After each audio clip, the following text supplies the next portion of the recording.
Hello and welcome to our Docs Tutorial 5 as we continue our exploration of Google Docs, the word processor. This one's on the MLA style. So this is what it looks like on Canvas, the assignment that you should see. Click on the tutorial link and it will bring you to here, this page. Now, as we all know, writing academic papers is central to the experience of being in academia. Depending on your discipline, you may use a different style, and it's going to influence the way your papers are written. The science and technology, or the science fields, typically uses the APA style, maintained by the American Psychological Association. The humanities typically use MLA style, the Modern Language Association style. Technology often uses the ACM style for the Association for Computing Machinery. That's the one I usually use. But we're going to play around with MLA. I started my career in humanities, so I know it well. So let's start with the start file. Click it. Oh, shoot. I want to actually go back. I want to open it in a new tab. And then make a copy. File, make a copy, and we'll call it MLA example, or whatever you want to call it, and close the original. So I have my copy. Now, the list of basic requirements of the MLA style is right here in the tutorial. You want the whole thing double spaced. You want to remove the paragraph spacing from the entire document. Now, Google Docs does not have paragraph spacing by default, so you don't have to worry about that. Word does, however, so you would need to remove the paragraph spacing if it was a Word document. You want to increase the font size to 12 points. For some reason, Docs and Word both have the default font size at 11. You want to indent the first body paragraph, the first line of each body paragraph to 0.5 inches from the left margin, which I'll show you how to do. And you want to have page number in the top right corner preceded by your last name on every page except the first page. So there's a way to do that in Google Docs as well. So I'm going to move this over here. First thing, we want to select all the text and double space it. We want to double space the entire document. You can do this a couple different ways. You can hit Edit and then hit Select All in here, or you can hold the Control key and press A. Control All selects everything in the document. And line spacing tool is right here. So we click on that and we go down to double. So that double spaces everything, makes your paper look longer. Great, everybody wins. Next, we want to change the font size to 12. So the default is 11, so we'll go down to 12. Makes everything just a little bit bigger again. Normally, the old versions of MLA style would have you change it to Times New Roman font, but the new requirements are that you just use a legible font, nothing scripty or goofy looking. So we're just going to leave it as the default for Google Docs, which is Arial. So next, we'll want to center the title. So this is the title right here, and we'll just center align it. Replace the name with your name. I wrote this essay I wrote this essay a few years ago for a discrete mathematics class I took, and I revised it a little bit today to make it a little bit more to have more sources, because I only had 2 sources for it, so I added more. Okay, so the next thing we want to do is add our paragraph indents. So clicking at there's a couple of different ways you can do this. One, you can just select everything by triple clicking one of the words. Click, click, click. That selects the entire paragraph, and then dragging down. Or you can click here and drag to the bottom. Or you can do the keyboard shortcut, which is click here at the beginning, hold down Control and Shift, and then press the End key. So that'll also select everything from the beginning of the document to the bottom. Okay, so this is our little widget here. It looks like a triangle with a bar on top of it. This is what's going to allow us to indent just the first line of every paragraph. Like we were taught in elementary school, this is how a paragraph is shaped. So we get that, classic paragraph-like shape. And so what we're going to do is so if you grab the triangle part, it indents the whole thing, which we don't want. By the way, here's the control, the undo button. So you can use that or Control Z to undo anything that you make a mistake. So if you make a mistake and don't get this correctly, you can always hit undo and it'll fix your problems. Fix all your problems in your whole life. So this top bar here is the one you want, and it's you got to get the point of your pointer on it and then drag it over to 0.5 inches, and you'll see it gives us that classic paragraph shape where everything is indented and you can see where each paragraph starts. Makes everything much more readable in the in the old fashion. Next, let's add page numbers.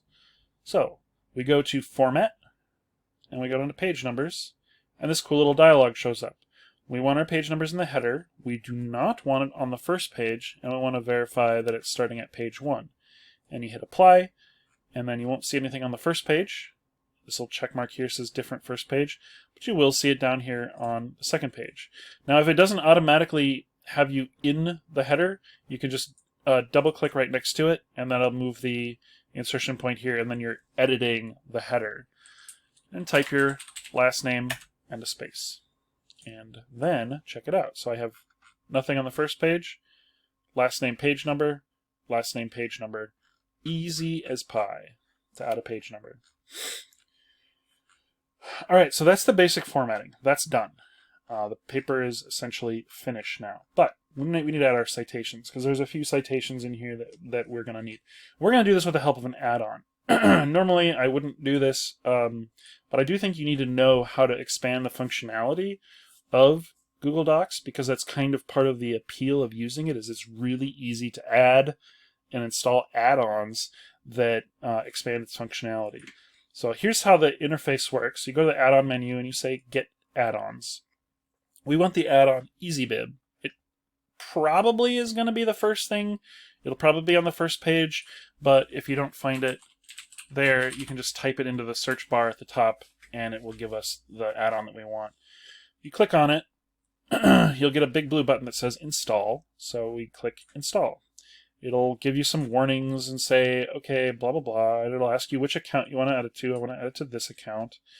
I also want to allow it to do stuff to my Google account. Don't worry, they're not going to mess with you. And it'll say, here's where to find it. You'll find it again now in the add-ons menu. So hit Done, close this out, and find it. So add-ons, EasyBib, Bibliography Creator. We want to manage our bibliography, and it'll pop up here on the side.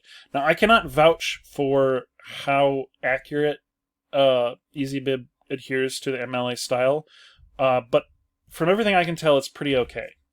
It seems to do the trick.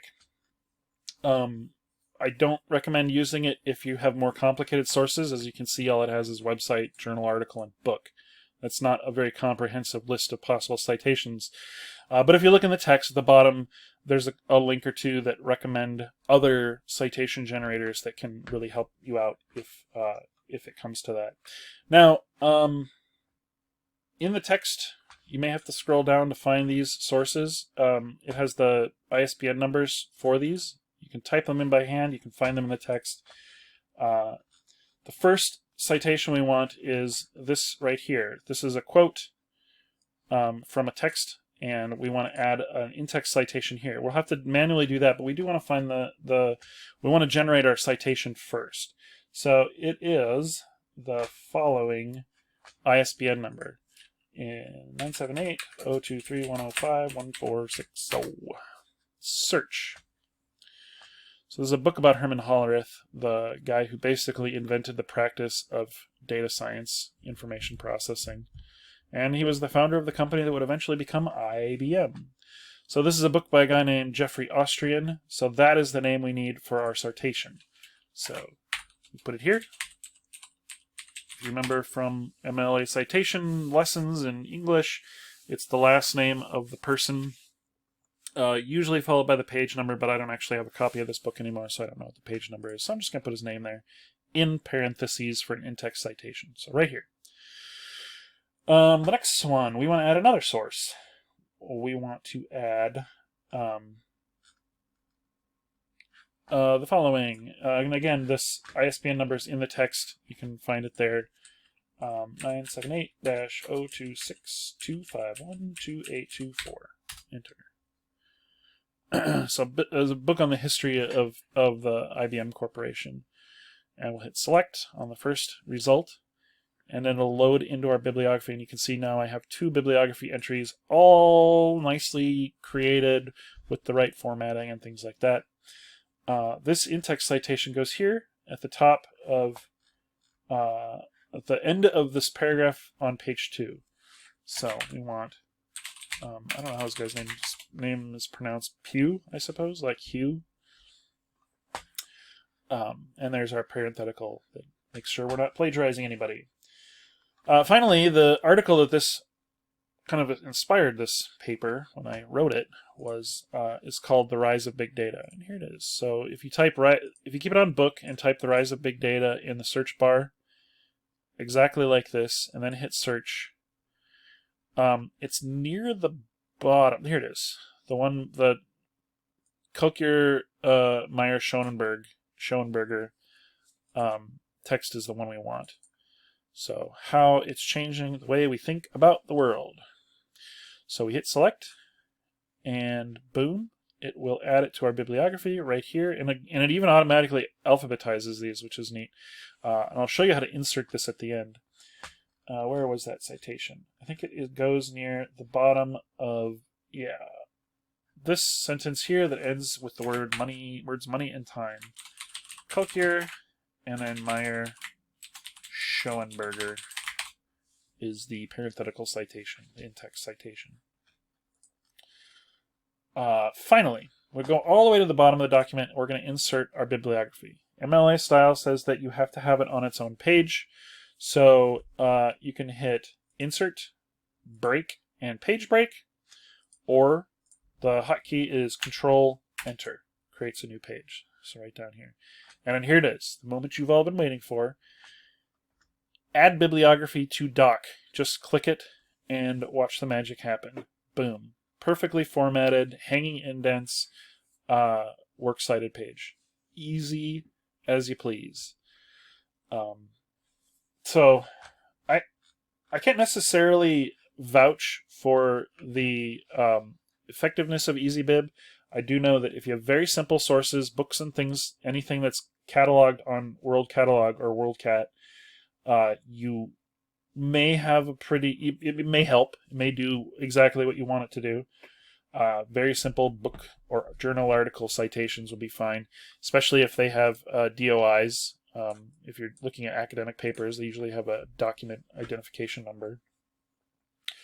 DOIs are great for creating citations.